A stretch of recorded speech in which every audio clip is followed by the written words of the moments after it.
Hi friends, മറ്റൊരു പുതിയ വീഡിയോയിലേക്ക് എല്ലാവർക്കും സ്വാഗതം. ഇന്ന് ഞാനിവിടെ ഉണ്ടാക്കി കാണിക്കാൻ പോകുന്നത് റെസ്റ്റോറൻറ്റുകളിലും തട്ടുകടകളിലുമൊക്കെ ലഭിക്കുന്ന നല്ല ക്രിസ്പിയും സ്പൈസിയുമായിട്ടുള്ള കോളിഫ്ലവർ ഫ്രൈ ആണ്. ഇത് നമുക്ക് ചായയുടെ കൂടെ സ്നാക്കായിട്ടും ചോറിന് കൂടെയും ഒക്കെ കഴിക്കാവുന്നതാണ്. കുട്ടികൾക്കും മുതിർന്നവർക്കും ഒക്കെ ഒരുപോലെ ഇഷ്ടമാകും. നമ്മുടെ വീടുകളിൽ സാധാരണ ഉണ്ടാകുന്ന വളരെ കുറച്ച് ചേരുവകൾ കൊണ്ട് തന്നെ ഇത് നമുക്ക് എളുപ്പത്തിൽ തയ്യാറാക്കുവാൻ സാധിക്കും. നിങ്ങൾ ഈ ചാനൽ ഇതുവരെ സബ്സ്ക്രൈബ് ചെയ്തിട്ടില്ല എങ്കിൽ ഒന്ന് സബ്സ്ക്രൈബ് ചെയ്യുക. സബ്സ്ക്രൈബ് ബട്ടന് തൊട്ടടുത്തുള്ള ബെൽ ബട്ടൺ കൂടി ഒന്ന് എനേബിൾ ചെയ്യുക. ഇനി നമുക്ക് ഈ കോളിഫ്ലവർ ഫ്രൈ എങ്ങനെയാണ് തയ്യാറാക്കുന്നത് എന്ന് നോക്കാം. ഇത് തയ്യാറാക്കുന്നതിനായി കുറച്ച് വലിയ പാത്രത്തിൽ കുറച്ച് വെള്ളം തിളപ്പിക്കാൻ വെച്ചിട്ടുണ്ട്. ഇതിലേക്ക് കുറച്ച് മഞ്ഞൾപ്പൊടി ചേർത്ത് കൊടുക്കുക. 1 ടീസ്പൂൺ ഉപ്പും ചേർത്ത് കൊടുക്കുക. ഇത് നല്ലവണ്ണം ഈ തിളച്ച വെള്ളത്തിൽ ഒന്ന് പുഴുങ്ങിയെടുക്കണം. വെള്ളം ഒന്ന് തിളച്ച് വരുമ്പോൾ കോളിഫ്ലവർ ഇതുപോലെ ചെറുതായി കട്ട് ചെയ്തത് ഈ വെള്ളത്തിലേക്ക് ഇട്ട് കൊടുക്കുക.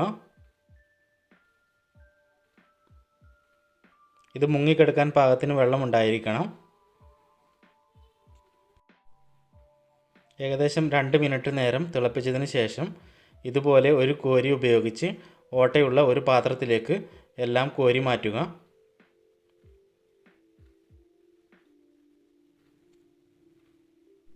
ഇനി ഇതൊന്ന് തണുക്കുന്ന നേരം കൊണ്ട് നമുക്ക് ഇതിലേക്ക് ആവശ്യമുള്ള മസാല തയ്യാറാക്കാം. അതിനായി ഒരു പാത്രത്തിലേക്ക് ഒരു 3 ടീസ്പൂൺ കാശ്മീരി മുളക് പൊടി, 1/2 ടീസ്പൂൺ മഞ്ഞൾപ്പൊടി,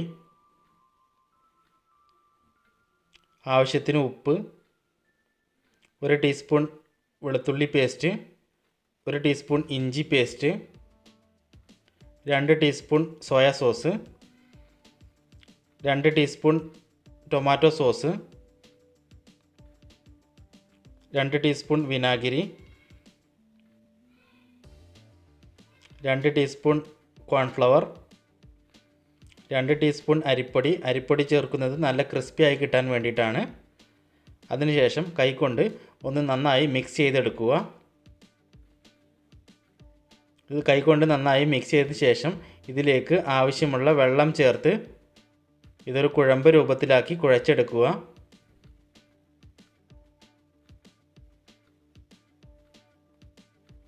ഏകദേശം മസാല ഈ പരുവത്തിനാണ് നമുക്ക് ലഭിക്കേണ്ടത്.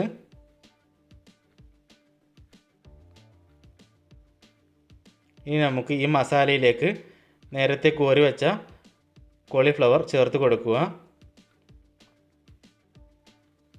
അതിനുശേഷം കൈകൊണ്ട് തന്നെ ഒന്ന് നന്നായി മിക്സ് ചെയ്തെടുക്കുക. കൈകൊണ്ട് തന്നെ മിക്സ് ചെയ്തെടുക്കാൻ ശ്രദ്ധിക്കുക. എന്നാലാണ് കോളിഫ്ലവറിൻ്റെ ഉള്ളിലോട്ടൊക്കെ നന്നായി മസാല കയറി പിടിക്കുകയുള്ളൂ. ഇത് നന്നായി മിക്സ് ചെയ്ത ശേഷം ഏകദേശം ഒരു 15 മിനിറ്റ് എങ്കിലും റെസ്റ്റ് ചെയ്യാൻ വെക്കുക. ഇപ്പോൾ ഏകദേശം 20 മിനിറ്റ് ആയിട്ടുണ്ട്. ഇനി നമുക്കിതൊന്ന് ഫ്രൈ ചെയ്തെടുക്കണം. അതിനായി ചൂടുള്ള എണ്ണയിലേക്ക് കുറച്ച് കറിവേപ്പില ചേർത്ത് കൊടുക്കുക. ഇനി നമുക്ക് ഇതിലേക്ക് മസാല പുരട്ടി വെച്ച കോളിഫ്ലവർ കഷ്ണങ്ങൾ ഓരോന്നായി ഇതിലേക്ക് ഇട്ട് കൊടുക്കുക.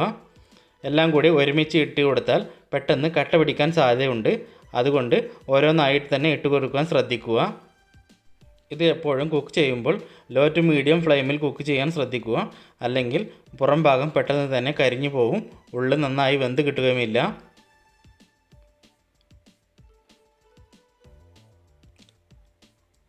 ഇപ്പോൾ ഏകദേശം ഒരു ഭാഗം നന്നായി റെഡിയായി വന്നിട്ടുണ്ട്. ഇനി നമുക്കതൊന്ന് ഇളക്കി കൊടുക്കാം. ഇപ്പോൾ 2 ഭാഗവും നന്നായി ഫ്രൈ ആയി വന്നിട്ടുണ്ട്. കണ്ടാൽ തന്നെ അറിയാം നല്ലവണ്ണം ക്രിസ്പി ആയി വന്നിട്ടുണ്ട്. ഇനി നമുക്ക് ഇത് എണ്ണയിൽ നിന്ന് ഇതുപോലെ ഒന്ന് കോരി മാറ്റിയെടുക്കാം. എണ്ണയിൽ നിന്ന് എല്ലാം കോരി മാറ്റിയതിന് ശേഷം ബാക്കിയുള്ളതും ഇതുപോലെ തന്നെ ഫ്രൈ ചെയ്തെടുക്കുക. എല്ലാം ഫ്രൈ ചെയ്തതിന് ശേഷം ഇതിലേക്ക് ഒരു 3 തണ്ട് കറിവേപ്പിലയും ഒരു 2-3 പച്ചമുളക് നടുകെ കീറിയതും കൂടി ഇട്ട് കൊടുത്ത് ഇതുപോലെ എണ്ണയിൽ ഒന്ന് ഫ്രൈ ചെയ്തെടുക്കുക. ഇത് നന്നായി ഫ്രൈ ആയതിനു ശേഷം നേരത്തെ ഫ്രൈ ചെയ്ത് വെച്ച കോളിഫ്ലവറിൻ്റെ മുകളിലോട്ട് ഇട്ട് കൊടുക്കുക. അപ്പോൾ നമ്മുടെ സ്വാദിഷ്ടമായ കോളിഫ്ലവർ ഫ്രൈ ഇവിടെ റെഡി ആയിട്ടുണ്ട്. എല്ലാവരും ചെയ്ത് നോക്കണം. വളരെ ടേസ്റ്റിയാണ്. നിങ്ങളുടെ അഭിപ്രായങ്ങളും നിർദ്ദേശങ്ങളും കമൻറ്റ് ചെയ്യുക. നിങ്ങൾ ഈ ചാനൽ ഇതുവരെ സബ്സ്ക്രൈബ് ചെയ്തിട്ടില്ല എങ്കിൽ ഒന്ന് സബ്സ്ക്രൈബ് ചെയ്യുക. സബ്സ്ക്രൈബ് ബട്ടന് തൊട്ടടുത്തുള്ള ബെൽ ബട്ടൺ കൂടി ഒന്ന് എനേബിൾ ചെയ്യുക. എന്നാൽ മാത്രമാണ് ഞങ്ങൾ പോസ്റ്റ് ചെയ്യുന്ന ഓരോ വീഡിയോയും നിങ്ങൾക്ക് അപ്പോൾ തന്നെ നോട്ടിഫിക്കേഷൻ വരികയുള്ളൂ. മറ്റൊരു പുതിയ വീഡിയോയുമായി കാണും വരേക്കും ബായ്.